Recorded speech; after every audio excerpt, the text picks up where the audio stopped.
You are teachers, you should be knowing this, but one doesn't know why it's not very clear. Europe was like us. You know the history of Europe. By the time of Jesus, when Jesus was here on earth, Europe was under the Roman Empire. That is why, when you read in the Bible, you will see that it was Pontius Pilate. Pontius Pilate is the one who allowed Jesus to be hanged. And who was Pontius Pilate? He was a Roman governor of Palestine, of what is now Israel. Now, the Roman Empire survived for another 450 years after the death of Jesus. And then it collapsed. The Roman Empire collapsed both in Palestine, but also in Rome itself, and was replaced by barbarism, anarchy, for 1,000 years. From 450 AD to about 1400 AD. That's when you start now hearing again about the Renaissance. That word Renaissance, the rebirth of knowledge. And by the time of the Renaissance, Europe was backward. People were living as peasants. It was a three-class society. You had the feudalists, the kings and the feudal lords. You had the artisans, the blacksmith and so on. And then you had the peasants, the small farmers. So they were like us. But in the last 600 years, they have undergone socio-economic transformation.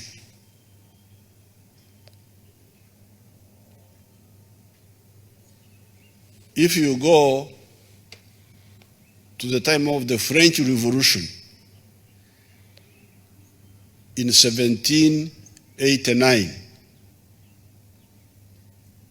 that's why I like that European history. It's good, although it's about Europe, but it helps you to understand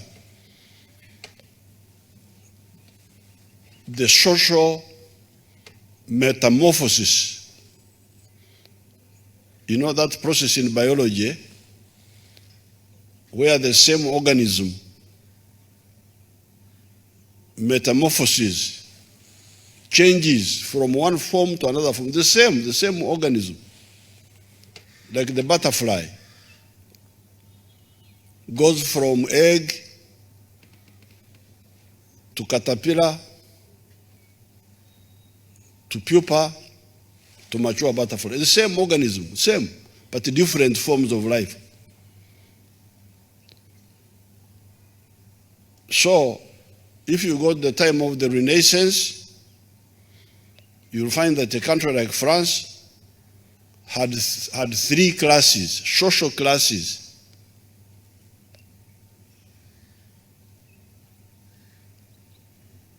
And what does a social class mean?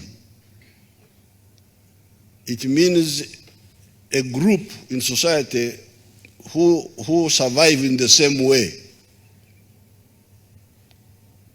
Like, for instance, by the time of the Renaissance, you had the feudalists. How were the feudalists surviving? They were surviving by taking rent from the peasants. They own land. The peasants who are on that land paid them rent of usuru, as they call it in Uganda here, and in the Bantu dialects. The peasants stay on the land they don't own. The land is owned by the feudalists. But for the peasants to use the land, when they produce 4 bags of maize, they must surrender 1 or 2 to the landlord so that he allowed them to stay on that land. So you have the feudalists living on rent from the tenants. And then the artisans, for them they make tools like blacksmith, they make hoes, they make spears, they make pangas, and also pay rent to the feudal lords and keep the rest for themselves.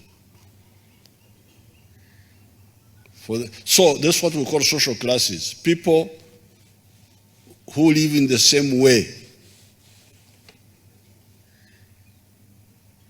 Now, when you come to 1789, France is a good example because that's where we had a clear case.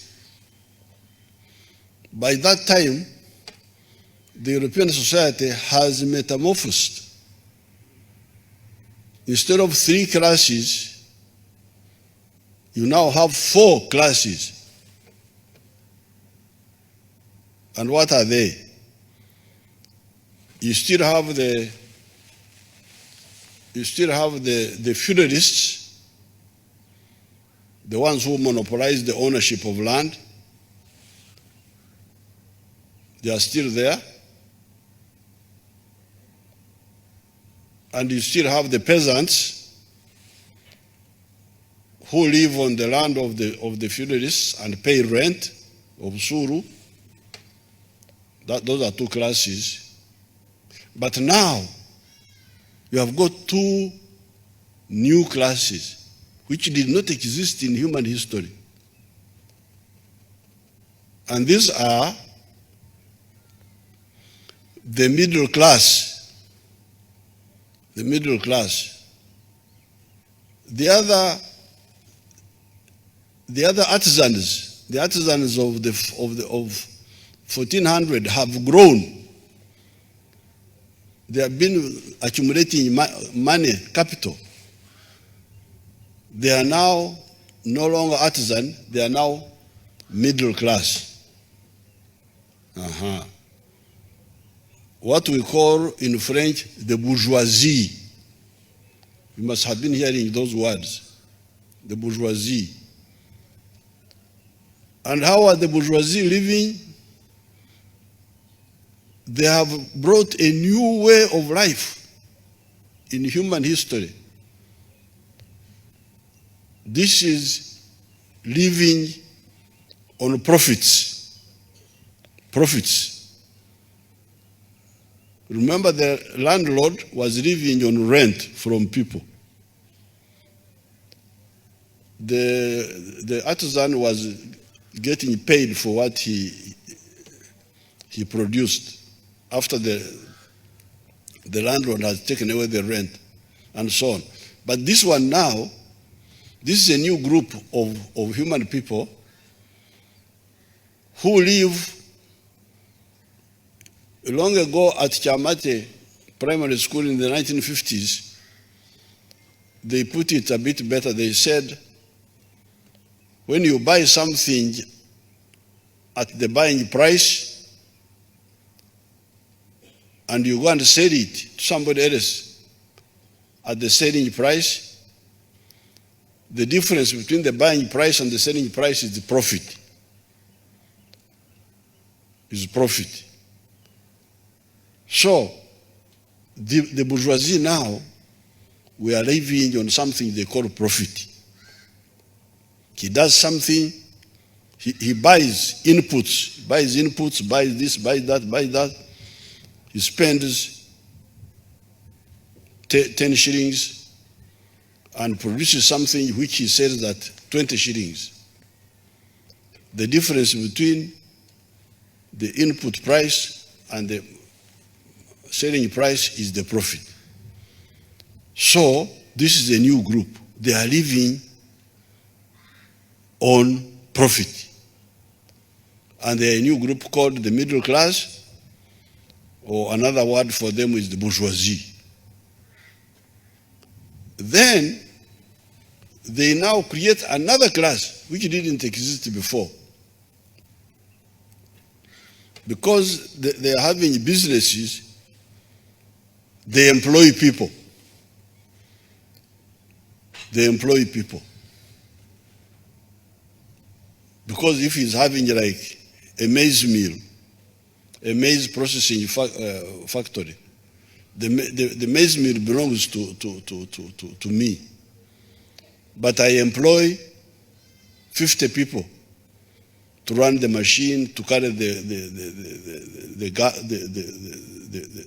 gunny bags, to run around.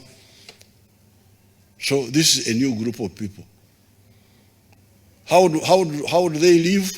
They live by wages. I pay them a salary. They are now called the working class. In French, they were called the proletariat. So by 1789, the French society had evolved from a three-class society to a four-class society.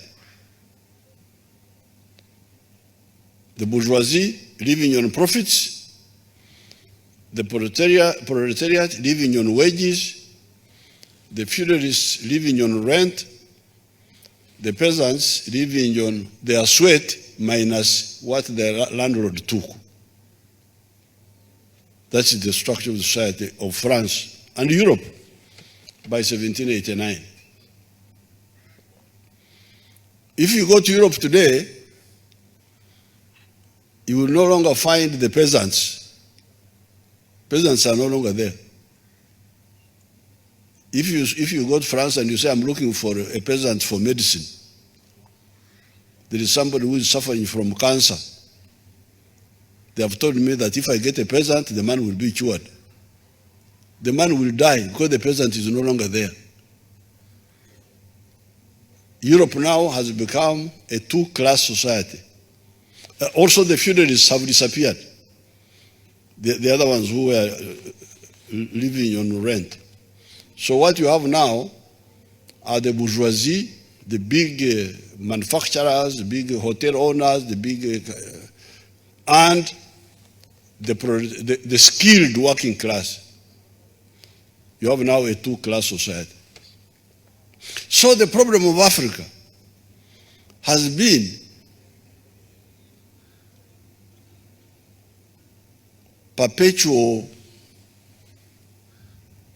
to have a peasant producing a peasant. This is the crisis of Africa. Yeah. Somebody was a peasant, and the peasants of Africa were different from the ones of Europe. Because remember, Africa is a very huge continent. Africa is 12 million square miles. It is 12 times the size of India. You can fit India into Africa 12 times. And yet India, until recently, has been having a bigger population than Africa. Indian population has been 1.4 billion. I think ours has been about 1.2 billion. But now we are about to overtake them.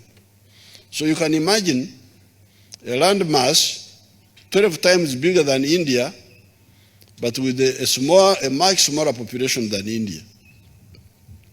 So here in Africa, you have a lot of land. Ngom tie maduong.